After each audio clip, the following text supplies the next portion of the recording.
من صلى على محمد وآل محمد. يقولون المذنب ما له حق يسولف، بس احنا مع ابو سلطان خواننا عندنا علاقات وثوابت ومواقف تاريخيه تبيح لنا نسولف. انت مو مذنب شيخ. الله يحفظكم ان شاء الله.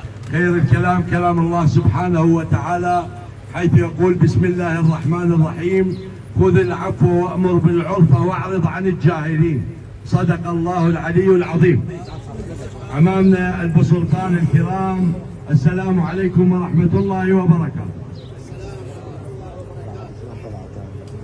ان تقوى الله سبحانه وتعالى تورث المرء في الدنيا انبساطا وانشراحا، وفي الاخره فوزا وفلاحا، حيث قال تعالى: ومن يتق الله يجعل له مخرجا ويرزقه من حيث لا يحتسب.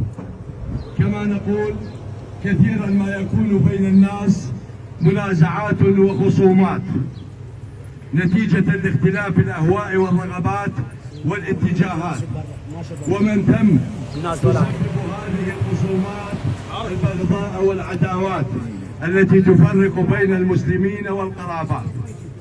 واليوم من واجبنا جميعا السعي نحو الإصلاح بكل الإمكانات والوسائل، حيث قال تعالى: إنما المؤمنون إخوة فأصلحوا بين أخويكم واتقوا الله لعلكم ترحمون. كما نقول اليوم أصيب المجتمع، أو إن أكبر أزمة أصابت مجتمعنا اليوم هي أزمة الأخلاق. هذا الخلق العظيم، هذا الخلق الجليل الذي تنتشر به المحبة والمودة وتحصل من خلاله الألفة والوحدة بين الناس. واليوم كل ما يحصل هو نتيجة لغياب الوازع الديني والإخلاقي وضعف تطبيق القانون، نتيجة للظروف والأحداث العصيبة التي يمر بها بلدنا العزيز العراق.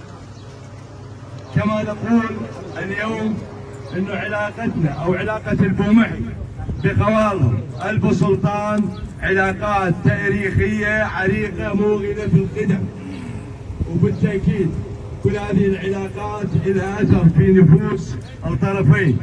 اليوم احنا علاقاتنا بحمايل ابو سلطان بالنسبة لبيت جريان خواننا وبيت الهامص أيضا، وكثير من هذه البيوتات العريقة ما زالت قائمة حتى اللحظة.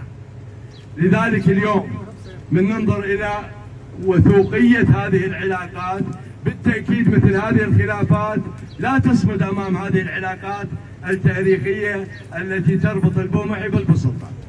لذلك اليوم ولد أخوكم البومحي باختلاف عناوينهم مسبوقين بالمنقولين، أعمدة القوم، رايات الإصلاح، مثابات المجتمع، مسبوقين بالسادة، أصحاب الفضيلة، الأسوة الحسنة، وكلهم جايين أسفا واعتذارا عما حصل، وحاضرين لكل ما يطيب خواطر خواننا ابو سلطان ويرضيهم مسبوقا برضا الباري عز وجل.